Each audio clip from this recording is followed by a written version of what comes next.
Welcome back, everybody, for more Factorio. This is Recursion, however many recursions. Episode number 3. So in episode number 1 of the Recursion series, we worked on a new train system for our island, which is all this stuff over here. And then in episode number 2, we worked on the interior workings of our base, specifically for the iron, which is like half the stuff that's going to be going into the base right off the bat. Today, I want to work on the outposts and get it basically all figured out and get a big book of blueprints ready so that when our base starts churning up all kinds of materials and we need lots of resources, we can go out, we can plop down some blueprints, let the robots do the hard work, and then get back to the more interesting stuff of working with the stuff inside the actual factory. Because outposts are basically the most boring part of the game. So we just want to get it out of the way, basically. And like I said previously, I did most of it off camera. So I've got a bunch of different designs here. We'll just go over them, basically. They're mostly the same, just for different length trains. Ordinarily, for a normal Factorio base, you would want your trains to be mostly the same length. And so these outposts would be even more redundant. We would need less of them. But since we're trying to fit everything onto this tiny island, we have a little bit of a different situation where we've got different length trains, but the outposts are mostly the same. They just are set up to accommodate those different length trains. So here's the most important thing to take into account is that the train is not going to leave this station until the entire thing is full. At least that's how I've got it set up. And so you want to distribute the ore evenly to each of the different cargo wagons. So if you've got a 12 cargo wagon train, you need 12 belts distributing that, and it needs to be evenly balanced so that the whole thing fills up at the same time. You don't have one cargo wagon slowing everything down.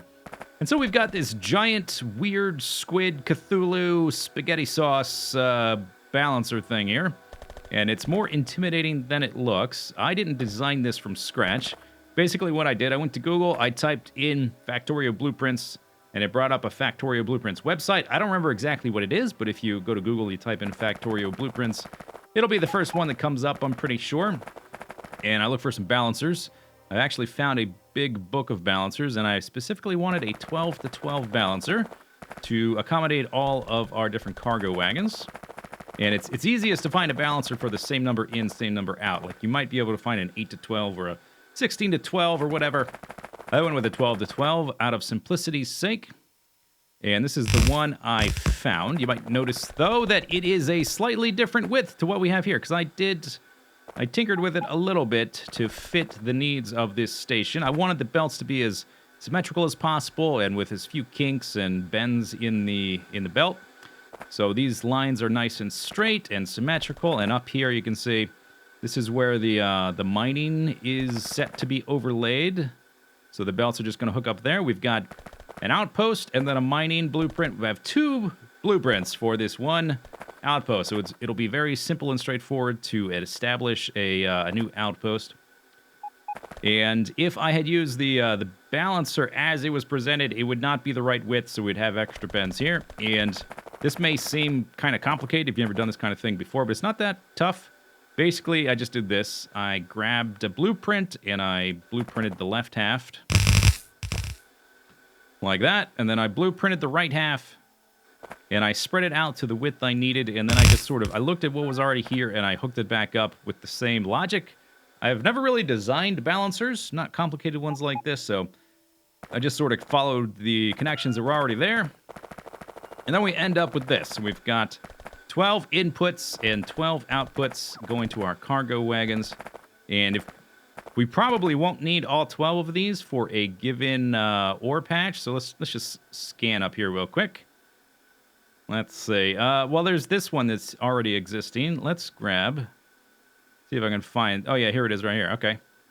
Yeah, so it's about the right width. It's a little bit too wide, but you can always just merge the outer lanes into like we could merge these two into one belt with a mixer, splitter, whatever. No big deal. We've got a typical stacker here with a chain signal into a normal signal. This is where the trains will stack up as they're waiting to go to the station to load up. We got some chain signals there, going to a full signal here. Then there are periodic signals here to speed up the train exiting the station and the new one coming into the station. And that's about it. And then I've got basically a left-hand version and a right-hand version of that. The blueprint is saving the train station name, and all I have to do when we plop it down is to give it a new number for the trains to go to. So that's simple. The next ones are basically the same. They're just for shorter trains. So our copper train is going to have 5 locomotives and 10 cargo wagons. So this is a 10 to 10 balancer. How did I make a 10 to 10 balancer? Well, I took that same one from up there, and I took the leftmost and the rightmost output, and I just fed it back around into the input, because anything that goes in here from any of these belts is going to get evenly distributed to all 12 outputs. You can always just feed an output back into an input to reduce the total number of inputs and outputs. So I just put a loop on that side and a loop on this side, and we went from a 12 to 12 balancer to a 10 to 10 balancer without too much difficulty. We shortened the all this stuff for the different train lengths, and this is the right hand version of the copper outpost stop. And then down here we've got the version for stone and coal, which is just a little bit shorter. The balancer is much smaller because we just need an 8 to 8 because we're using 8 cargo wagons for those guys. So this guy doesn't take up nearly as much space, doesn't look quite as squiddy. I think from here we need to actually, let's run over to the right. We've got the other facing direction one. Okay, so that's all simple. It gets slightly more complicated for the uranium, though. Our uranium supply is dwindling fast. In fact, we will probably have to set this train up fairly soon for realsies. And it is the same length as the coal and the stone. It's got 4 locomotives and 8 cargo wagons, so this part is the same. We've just added pipes here so that when we... let's see, let's find the right blueprint. Boop, boop, boop, boop. Bam. Okay, so when we hook these guys up, we can... There, like that, with the belts. The pipes will connect up to the mining things to send the sulfuric acid. So to mine up uranium, you need to send sulfuric acid out to mine it up. And so the first cargo wagon of our uranium train needs to be set up like this, so that only specific things can go in specific slots. And if you don't know how to do this, you can shift middle click that to clear it, or control middle click it to set it. And then you can actually, you can shift left click, shift right click to copy and paste like anything else in the game, which is very handy. So we're going to be sending sulfuric acid barrels out and then bringing the empty barrels back. And 1 sulfuric acid will get you 1 uranium. And since 1 barrel holds 50 sulfuric acid, every barrel is going to hold a stack of uranium. So a stack of barrels is going to hold an entire row of uranium. So we only need this much of the sulfuric acid, and then the space for the empty barrels to come back to fill the rest of the train. Because in addition to that stacking up very densely, this is 10 times, 10, it's 100 barrels times 50, so it's 5,000 sulfuric acid. We'll bring back ordinarily 5,000 uranium, but we've got mining productivity bonuses of 112%, so it's going to bring us back more than 10,000. 11,000, 10,500, whatever. And as our productivity bonus climbs, as we do more and more research into it, we may eventually have to rework this to hold even less sulfuric acid. But for now, that's basically all it needs to do. We need to make sure that the offloader, this guy only offloads the sulfuric acid barrels. The other ones can just be normal stack inserters. These are filter inserters. So the barrels go down here, they get unloaded. The empty barrels get loaded back on, and then it can leave. And so the condition for the train, which we'll set, is actually going to be when it's full of empty barrels. So when it's got 100 barrels, it can leave. And the uranium, whatever. Anyway, now that all that stuff is out of the way, we actually have something a bit more interesting to think about and design, and that's going to be our water outpost, and I guess by extrapolation, our oil outpost, which will be fairly similar. We are barreling all of our fluids now, so we're going to need a new design to pick stuff up. We were using fluid wagons before on this world. And so a train's going to show up to our water outpost, and it's going to stop, and it's going to be full of empty barrels. So each cargo wagon can hold 400 of those. So since there's only 400, it can unload them pretty fast, and then they need to go to an assembly machine to get loaded up with water, which is going to come from a water source over here via pumps. And so we just need to figure out the basic flow of how that's going to work. So I did use a barreling solution in the past before the fluid wagons were a thing, and it was always the problem I had was either you wouldn't have enough barrels in the system, and so your train would never take off because it didn't have enough barrels to leave, or there were too many barrels in the system, and so all your stuff would clog up and all your belts would back up. And so to get around this problem, we are only going to send out exactly the number of barrels we need for each pickup and drop off. We need to make sure that those barrels from each cargo wagon go directly back into the same cargo wagon. For instance, if we unloaded all this stuff into one big area and we sent it through a balancer like this, like an 8-to-8 balancer, because we're going to have 8 cargo wagons. Now, it'll mostly distribute things evenly, but there will be minor discrepancies. So we might end up with one missing here and one extra one down here. And so our train might never actually fill up, so it might get stuck. So we need each cargo wagon to basically be its own little module that drops off the barrels and then fills them up in a assembly machine. I guess we can fit 2. We're going to make like a little module here for each cargo wagon, and each one is going to be separate. It's going to get filled up with water. We will need to put some of these offshore pumps there, but we can't actually do that right here. So just as a placeholder, because they're the same size, I'm just going to do that. Okay, so one offshore pump can pump 1,200 units of water a second, and every barrel is 50 water. So we can do 24 barrels per second from this thing. But it's not fast enough to do that. It's only got a crafting speed. It's the machine has a crafting speed of 1.25, but the individual process here has a speed of 0.2. You can do about 6 or so per second, but we can add speed modules. So if we do that, and if we probably will add like maybe, let's say like 1 beacon hitting everything, however it's going to fit. Let's see, this is an odd number. That's an even number. We're going to have a 7. We'll have a gap here. It'll be like that because you've got a little gap in between the cargo wagons. So maybe we'll put the beacon in between so it just sort of hits everything. 1 beacon hitting everything. That should be about enough speed to keep up with the pump, keep the thing fairly dense. And we will want, it's like buffer chests. It's going to unload very quickly. And then we want to send the barrels into this thing. So it'd be like that, but more compact or whatever, 1 unit closer. And then on the other side, we want these guys getting unloaded into a buffer chest, just so that while the train unloads and is moving, these guys can start getting deposited into this. And then once they come back around the other side, they can get loaded back on, kind of like that, I guess.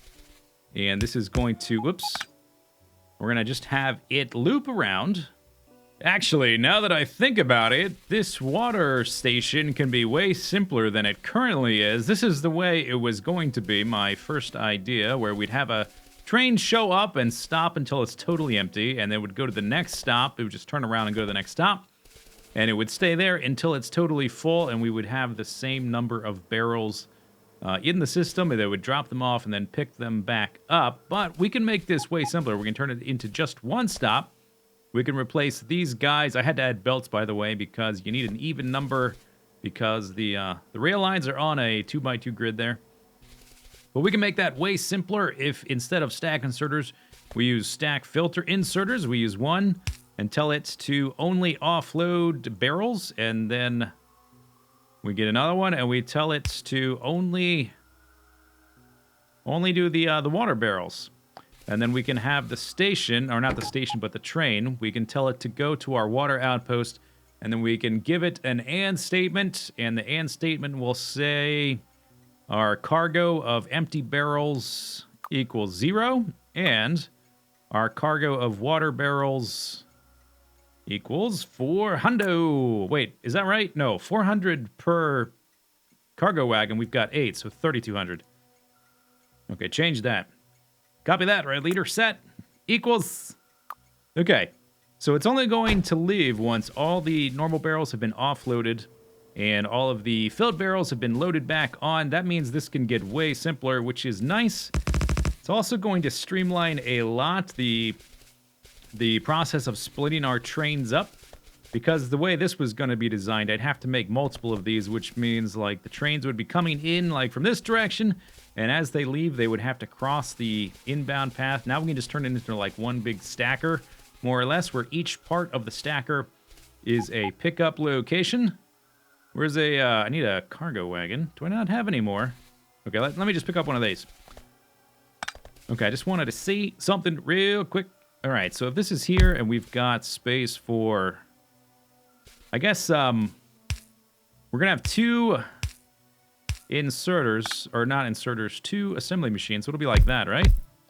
Yeah. Okay, let me just copy this information over.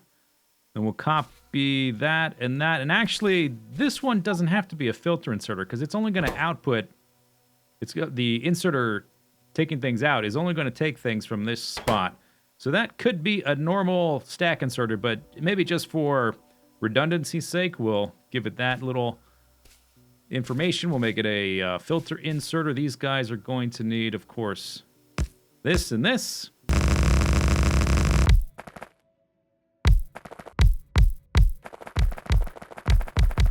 So there we go. There's our new water outpost. Basically totally finished, except for this little bit of rail that will just connect up when we're ready to replace our old stuff with the new stuff. And I think it's even actually more dense than this one and probably has better throughput. And anytime we need more water, if the two of these guys at once is not enough, we just add another one here. And the blueprint, which is kind of cool, it also has I saved the concrete tiles, or the landfill rather. So next time I have to add one, it's just plop, and it'll add the concrete as well. And we're going to do, basically, we're going to use the same blueprint almost exactly for our oil outpost, which is, where is it? All the way down here. And we're just going to change the, obviously, the custom data for the trains to, instead of saying water barrels, I'll say crude oil barrels. And the stack filter inserters, obviously, will have to have their information updated as well. But I think for this oil outpost, instead of having this stacker idea, maybe we could do two. It depends on how much throughput we can pump from our different... Okay, yeah, just follow the rails. Follow the yellow brick rails. Depends on how much throughput we can push from our various sources of oil. I guess as it starts to run a bit lower, then it'll start to go a bit slower, and we'll have to add more oil outposts. So right now, all these guys are getting connected up to here. Part of it, I guess I'm going to mostly save this part. And we're going to add this one. And instead of using those pumps, we will add underground belts. Pipe to ground. Maybe, okay, here's what we'll do. I'm going to plop this thing down right here. And we're going to convert it over. We're going to tell it to stay outpost oil. And I guess this one this will have a number eventually. So we'll say oil number. And we'll give it an icky kind of greenish color. Maybe like that. And then we'll see autosave. And then we have to change all of these guys over to say, instead of that, we fill the crude oil barrel thingies. Okay. Okay, then we pasted all of that. And then these guys have to get converted over. And other than that, it's going to be exactly the same. And the outpost little station probably won't be exactly here. But when we do need to move it, we can just copy this and move it over. Although I guess I'm probably going to make a new blueprint.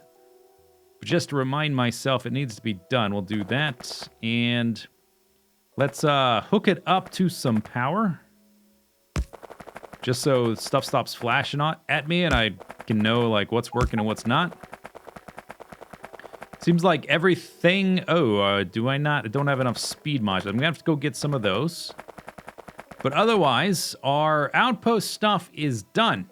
So, last thing to do to wrap up our episode on Outposts and the all the different blueprints associated with it is to get together a blueprint book full of different rail blueprints, which I've already done. It's right here. It's finished. It's right here. So we've got a series of different blueprints for the different size trains. These 3 vertical ones here are for the 3 different lengths, before and after any kind of intersection or crossing point or a junction or intersection or anything. You want the next block before and after to be the maximum length of your maximum train, so that the intersection never gets blocked. So that's what this is. This is the longest train, the 612. This one is for the 510, and this one is for the 48. Then we've got just a few other odds and ends up here. Similar thing, but diagonal. We'll get a diagonal guy for the... This one is for the 612, and I think, yeah, okay, we do have... I went through a few different versions of this where I didn't have as many different lengths, but this is for the 510. This is for the 48. Pretty simple, basic stuff. And then we've got a little bend to the right here to go to the... From vertical, or rather I should say from... perpendicular, orthogonal to diagonal. There you go. That's what I'm looking for. Orthogonal to diagonal. Turning right, turning left. And then we've got these 2 little splitting points. Splitting to the right, splitting to the left. I didn't make a version for that for the diagonal ones. We might end up making more blueprints to the book when I decide if we need more. So here's the 612, 510, 48, and then diagonal versions. Then we've got the bends right, bends left, and then the split right, split left. And we're not going to have that many junctions or intersections, really. I mean, the intersection we already did. This is the intersection right here. Bam. We're going to have some crossing points, which I'll probably just do by hand here and there when we need them.